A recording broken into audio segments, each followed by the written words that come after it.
शिव महापुराण में वर्णित कहानी के अनुसार जब सृष्टि की रचना करने का समय आया तो त्रिदेवों ने अपने कार्यों को बांट लिया। भगवान ब्रह्मा पर मानव जाति की रचना करने की जिम्मेदारी आ पड़ी। इतनी बड़ी सृष्टि का निर्माण के लिए किसी की सहायता की जरूरत थी। इसलिए ब्रह्मा ने सत्यरूपा नाम की एक सुंदर कन्या की उत्पत्ति की।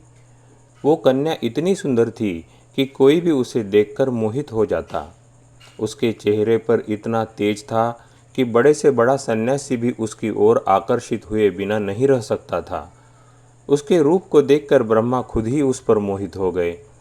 कुछ पल के लिए वो सब कुछ भूलकर सत्य रूपा को निहारते रह गए।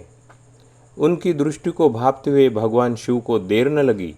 वे उन्हें समझाना चाहते थे, परंतु इससे पहले ही ब्रह्मा ने सभी के सामने सत्य रूपा से विवाह करने की इच्छा जाहिर कर दी।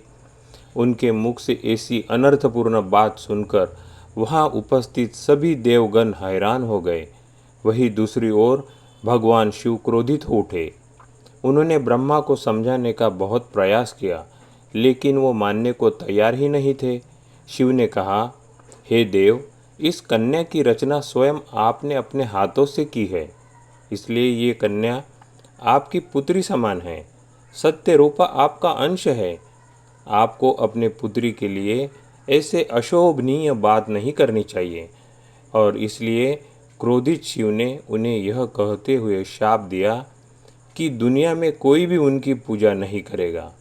इसलिए आप ब्रह्मा की कहीं पूजा होते हुए नहीं देखते। यदि कहानी अच्छी लगी हो तो चैनल को सब्सक्राइब करें। मिलते हैं अगले सोमवार को नए कहानी के साथ। आपका बहुत बहुत धन्यवाद।